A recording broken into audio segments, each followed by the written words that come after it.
bem-vindo a mais um Panorama Brasil ao vivo na Causa Operária TV, quarta-feira, 20 de janeiro de 2021. Estamos aí com as notícias de Pernambuco e do Distrito Federal. Companheiros Vitor Assis e Renan Arruda participam conosco hoje aqui. Antes da gente ir para as notícias e falar do destaque do nosso programa, falar para você que está acompanhando a gente e ainda não está inscrito, não perca tempo, inscreva-se na Causa Operária TV, clique no botão aí embaixo, receba as nossas notificações, fique ligado na nossa programação 24 horas no ar. Você também não perca a Universidade Marxista que está em andamento. Você acessa universidademarxista.com.br, veja todas as aulas, veja o curso, inscreva-se e participe do curso O que foi o Stalinismo, uma análise marxista. Bem, tema de hoje no nosso programa é o destaque, né? A campanha da vacinação sem vacina. A campanha de boas intenções, a campanha de promessas, e nós vamos ver como é que aí o grande feito do governador João Dória vai se converter aí num feito nacional, né? Só que um verdadeiro milagre, combater a doença com palavras. Vamos falar disso daqui a pouquinho. Antes eu peço para o companheiro Vitor, que está lá em Recife, falar para a gente sobre o aumento das passagens de ônibus. Já é tradicional no começo do ano, né, Vitor? Boa tarde. Boa tarde, Rafael. Boa tarde, Renan. Boa tarde, companheiros da Causa Operária TV. Isso, já é tradicional. Todos sabem, né, que durante a pandemia os empresários de ônibus tiveram muito prejuízo, porque mandaram todos os seus funcionários para casa, porque aumentaram a frota de ônibus para que os ônibus não andassem superlotados. Então, houve todo um esforço gigantesco, né, dos tubarões aí do transporte público e por isso que eles merecem ser bem recompensados agora com o aumento gigantesco de tarifa, né? Afinal de contas, a população está toda trabalhando, não existe desemprego, o auxílio emergencial está aí, né, para as pessoas poderem pagar transporte, se alimentar e tal. Né? É um escárnio total com a população. O aumento já é tradicional, né? Aumentos todo ano, né? O aumento ele é um assalto, uma operação de expropriação direta da população, do povo trabalhador, por partes de um pequeno grupo de empresários. Mas esse ano o aumento ele é ainda mais criminoso, né? Porque o empobrecimento das famílias ele é ainda mais visível, né? Ainda mais acelerado na situação da pandemia de coronavírus. E certamente esse período aqui foi um período, talvez um dos períodos em que os empresários, os capitalistas, né, tiveram maior lucro aí, pelo menos em relação ao transporte, né? O transporte não parou em momento algum e, ao mesmo tempo, a quantidade de rodoviários demitidos, ninguém sabe ao certo qual que é, mas certamente já está na casa dos milhares, né? A gente já discutiu bastante aqui a tentativa de estabelecer a dupla função, ou seja, de extinguir a função dos cobradores. Fora isso, né, houve aí uma série de demissões, suspensão de contrato, por causa da MP 936 e por aí vai. Ou seja, não há motivo nenhum para um aumento, muito pelo contrário. O povo já foi bastante castigado, tanto os rodoviários quanto a população em geral. E o aumento ele vai servir aí ainda apenas, né, para aumentar ainda mais os lucros exorbitantes dos capitalistas. No momento, como a imprensa burguesa ela apoia diretamente, ou melhor, ela é financiada pelos próprios capitalistas, eles procuram mostrar as coisas de maneira mais disfarçada. Então, a matéria que nós temos hoje, por exemplo, no Jornal do Comércio, é que o governo de Pernambuco rejeitou o aumento de passagem de 16% proposto pelos empresários de ônibus do Grande Recife, né? De fato, o governo golpista do PSB rejeitou formalmente a proposta, até porque é uma proposta absurda, né? Aumento de 16% quando ninguém consegue nem fazer a feira no fim do mês. Mas, de qualquer maneira, no interior do texto, não, no interior da matéria, tem aqui a afirmação de que o governo deverá aumentar sim o preço da tarifa. Provavelmente será algo em torno de 4%. Né? Então, seja como for, a gente deve esperar aí muito em breve o aumento da tarifa de ônibus no Recife. Acredito que será o caso de todo o país. Né? Ok, tá certo. Obrigado pela informação, Vitor. Vamos ver então a nossa situação aqui. É, Peraí. Não, antes da gente falar da vacina, vamos segurar mais um pouquinho. Tem mais informação também sobre Brasília, né? O companheiro já colocou na nossa pauta. Mas eu queria destacar ainda um problema político do Nordeste, um problema político do governo de Pernambuco, né, que completa bem a palavra de ordem do nosso partido, ilustra bem a palavra de ordem do nosso partido nesse momento. Né. Quando nós falamos em fora Bolsonaro e todos os golpistas, né, nós estamos nos referindo em escala nacional a o que compõe, né, o governo do Pernambuco. Todos os golpistas, quem são eles, Vitor?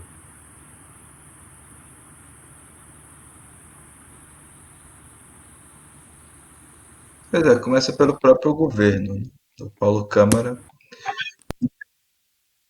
A burguesia alimenta esse tipo de confusão, né, que os setores como o PCdoB gostam de fazer, que o PSB é um partido progressista, mas não é nada disso, não é um partido burguês pseudo-esquerdista, que faz muita demagogia com a esquerda.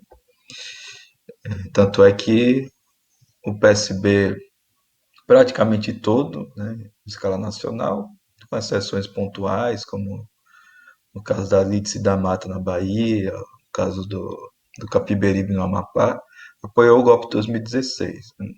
O governador de Pernambuco, Paulo Câmara, apoiou o golpe e liberou os secretários dele para votar a favor do golpe. Então, seu próprio governador ele é golpista, então, o senhor Paulo Câmara. Embora o governo, né, ele já está estabelecido desde 2014, desde o início de 2015, né, e ele foi reeleito em 2018.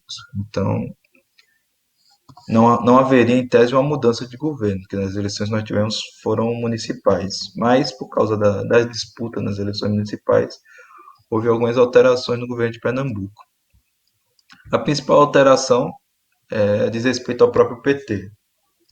A gente teve na semana passada aí uma série de crises, de conflitos, que acabaram levando o PT a sair do governo do PSB, né? Que é uma crise bastante importante. Todo mundo sabe que a ala direita do PT sempre defendeu uma composição com o PSB, mas a pressão das bases, né, acabou levando a própria ala direita a ceder e sair do governo, porque a situação também ficou muito feia depois que na eleição municipal o PSB adotou uma série de métodos bolsonaristas, né, de difamação, de calúnia, de ataque, de compra de votos, etc., para derrotar Marília Reis.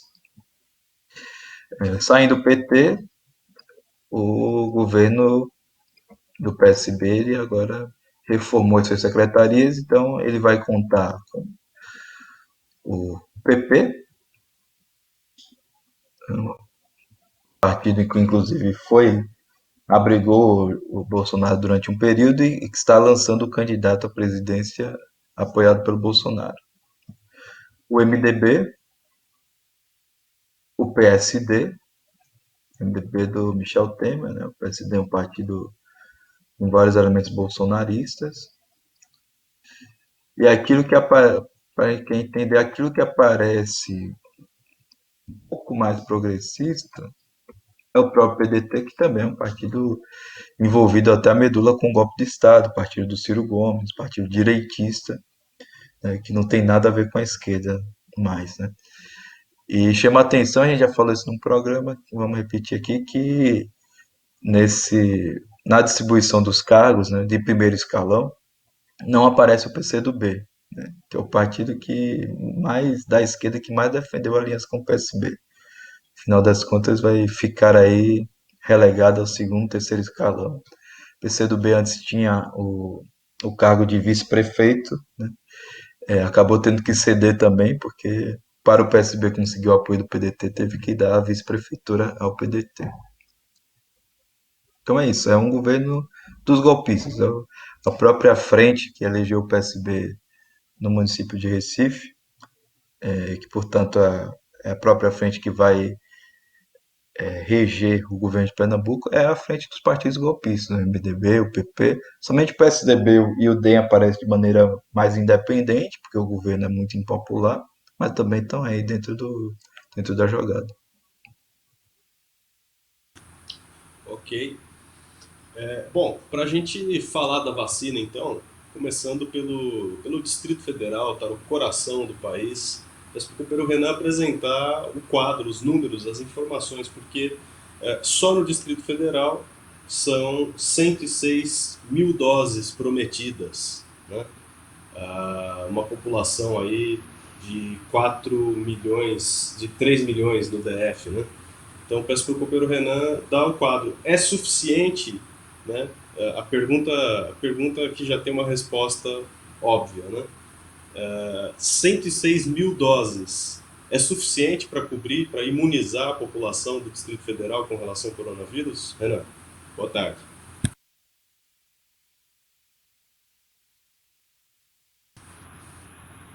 O som. Renan, o som.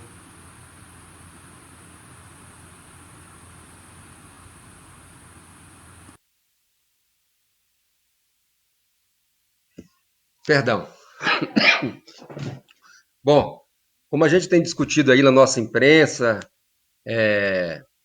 nos jornais, né? Temos nossos jornais, no Diário Causa Operária, no Jornal Causa Operária, a questão da vacinação, das vacinas, na verdade, é uma grande enganação, né, Rafael? Eu estava, talvez se não fosse o caso, que eu não diria nem grave, nem gravíssimo, um caso de verdadeira morticínio, assim, que está acontecendo em Manaus e que agora se espalha aí para o Pará, talvez a imprensa brasileira estivesse dizendo vencemos a Covid. Acho que talvez fosse essa palavra de ordem que estivesse sendo colocada nos jornais. Porque a gente não se ouve falar, você abre a imprensa, é impressionante. Quando no mundo você tem uma notinha de rodapé falando sobre o problema da realidade brasileira, né? Que na verdade não tem vacina. O Brasil aí tem esses 6 milhões de doses aí que foram distribuídos para todo o país, uma população de aproximadamente 230 milhões de habitantes, e a gente sabe que os 6 milhões, na verdade, não são 6 milhões de doses. Quer dizer, são 6 milhões de doses, mas vacina 3 milhões de pessoas, porque a vacina tem que ser dobrada, né? Então são 3 milhões de pessoas, né? No caso aqui do DF, o governo recebeu aí 106 mil vacinas. Se a gente considerar a população do DF de 3 milhões, mais a região do entorno, que também é responsabilidade do DF, né, que são mais 1,5 milhão de pessoas, são 4,5 milhões de pessoas. Quer dizer, essas vacinas que foram recebidas, na verdade foram 106, mas você tem que jogar pela metade, 53 mil, você não atinge 1%, ou um pouco mais de 1% da população do DF. Né? Você poderia até dizer, não, mas tudo bem, é o início. Só que você também vai pesquisar na imprensa, a única promessa que existe aí, que não se sabe nem quando chegará, são 2 milhões de doses de vacina que virão aí da Índia. Quer dizer, não existe política nenhuma, não existe nada de nada. Existe uma grande propaganda, né? A imprensa, obviamente, é o carro-chefe dessa propaganda, a imprensa golpista, né? A mesma imprensa aí que ajuda, né? A, vamos dizer assim, a encobrir o a verdadeira situação de gravidade que tem um país com promessas vazias, né? No DF, 53 mil pessoas. O que significa isso aí, né? Tudo bem, vão lá vacinar o pessoal da saúde, etc e tal, mas de um ponto de vista da propagação do vírus, né? Isso aí não tem nenhum efeito, até porque também não existe nenhum outro tipo de medida é, junto com a vacina, né? Óbvio, porque a gente também sabe que a vacina por si só não vai resolver o problema. Você deveria ter medidas efetivas de contenção da propagação da pandemia. E isso não tem no DF, não tem em São Paulo, não tem no Amazonas, não tem no Brasil, né? E ao contrário, o que tem é isso, é a campanha, é o sonho dourado da vacina que vai resolver todo o problema do mundo, né? Quando a gente sabe, por exemplo, os Estados Unidos que já vacinaram aí milhões de pessoas, não tenho bem um número preciso, mas eu acredito que menos 10 milhões de pessoas, a gente vê que a pandemia está em expansão nos Estados Unidos. São Paulo, eu estava vendo aí umas manchetes aí, a expectativa é que nos próximos semanas aí suba assustadoramente o número de casos. Enquanto isso, é toda essa encenação de que estaria havendo, né, de que a vacina chegou. Finalmente a vacina chegou, né? Acho que no primeiro momento é isso. Isso aí, Vitor. No Pernambuco, qual que é a situação? Qual seria a proporção aí do que está sendo enviado de vacinas para quem tem que para quem tem que se vacinar efetivamente?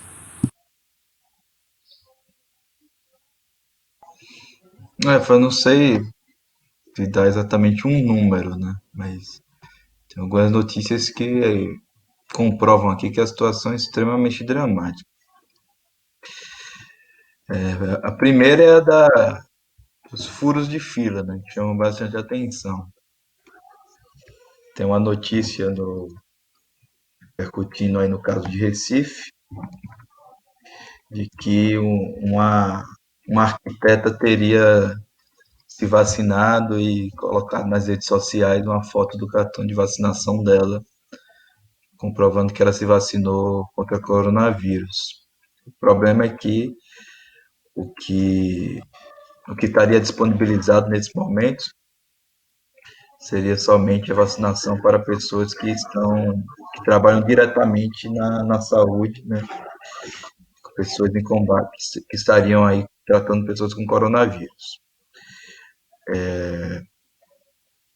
Outra notícia nesse sentido é que um fotógrafo, servidor da prefeitura de Jupi, no Agreste, também teria se vacinado, ou seja, não seria um médico, não seria uma pessoa que trata diretamente com os pacientes de coronavírus. Isso aí estaria sendo denunciado. E tem um caso, esse aí já mais bizarro, não, meio de casos de tipo fanfarrão, que é que o próprio secretário de saúde de um município de São José do Egito furou a fila e ele próprio foi se vacinar.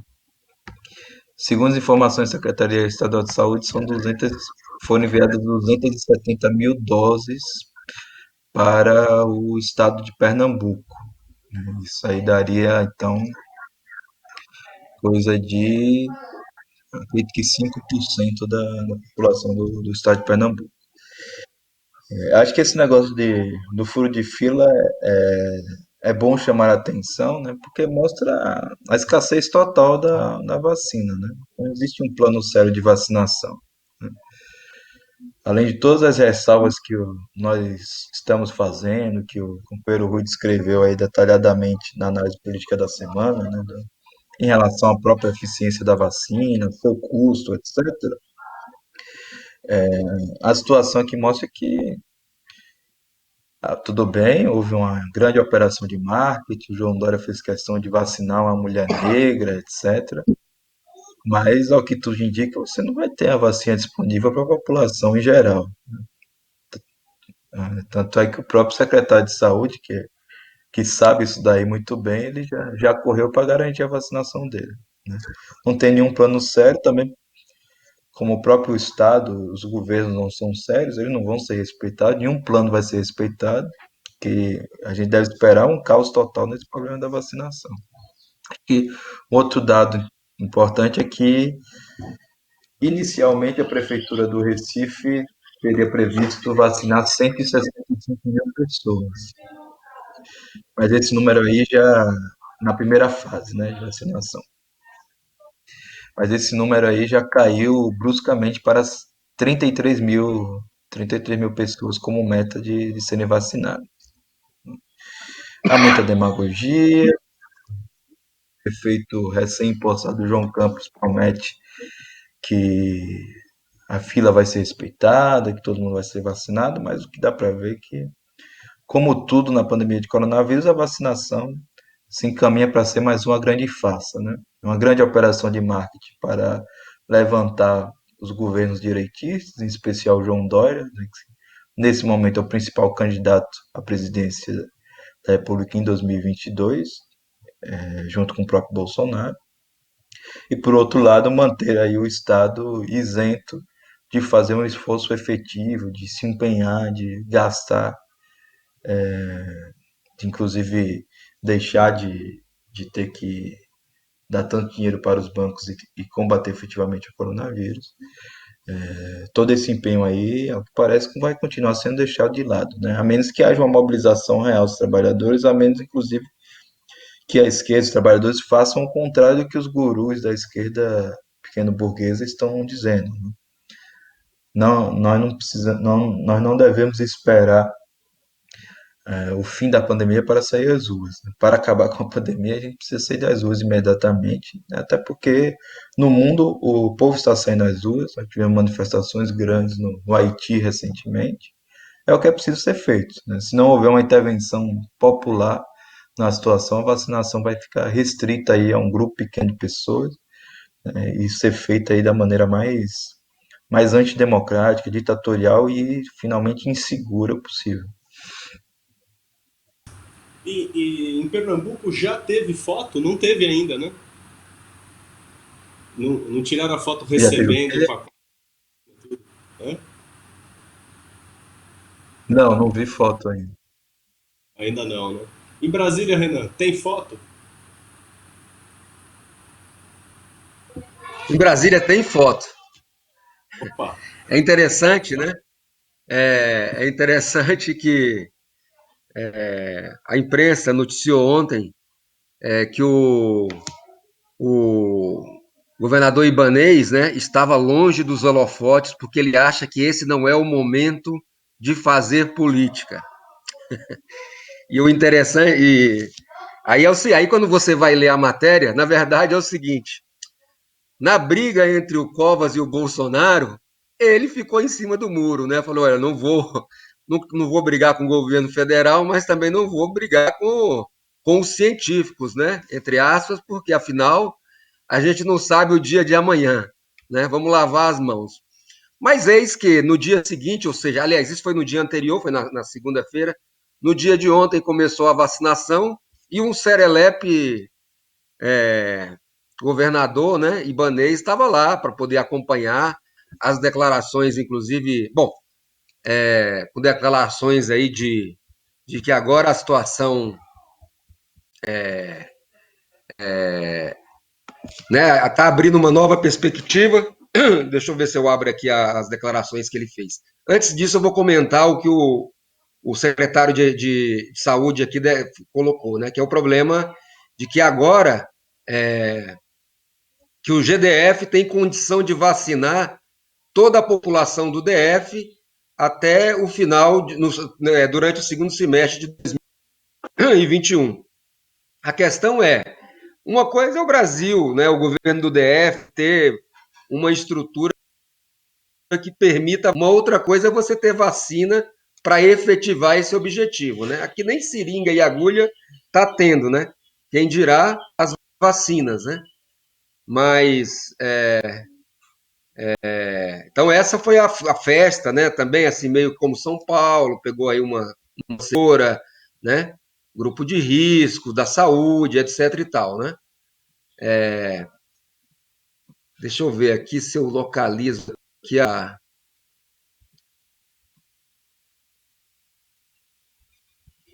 Durante a cerimônia, Ibanez destacou o trabalho dos profissionais de saúde, né? Tiveram um difícil, trataram de uma doença desconhecida, né? E é justamente por isso que eles estão o reconhecimento do governo, né, a dedicação aí do pessoal da saúde, é que eles estão aí, né, esse é o reconhecimento com a vacinação para essa população, né? Que a gente possa, em breve, ele conclui, né, que a gente possa, o mais breve possível, ter toda a população vacinada, deixando esse terror que foi a pandemia para trás. Quer dizer, é a política do dos governadores científicos, né? Veja, como é que chama? A vacina transformou-se assim na espécie da uma coisa milagrosa. Nós vamos resolver o problema da pandemia, quer dizer que é uma hipocrisia, é uma enganação da população, porque primeiro porque não tem vacina, segundo porque por si só o fato de você vacinar não garante a imunização, não garante pela própria, vamos dizer assim, eficácia da, mas não apenas por isso. Porque você, obviamente, não vai conseguir vacinar a população de conjunto em poucos dias. Isso aí levaria um período, se tivesse, levaria um período longo aí, né? Os próprios infectologistas apontam a necessidade de que as normas de segurança sejam mantidas. Ora, se a população não vai ser vacinada, você deveria ter uma política de prevenção. E não existe política de prevenção. Pelo contrário, você veja esse da volta às aulas aí, está tomando conta do país, é um exemplo claro do que os governantes estão preparando. O que vale é o funcionamento do dia, por um lado. O que vale, por outro, é você garantir, por exemplo, que ficaria muito feio para o pedaço aí, se você abrisse as escolas privadas, e obviamente as escolas privadas já estão funcionando, e não abrisse as escolas públicas, né? Então, daí a necessidade de você impor a volta às aulas, custe o que custar, sem nenhum tipo de garantia. Essa é a política dos governantes, é a política de morte.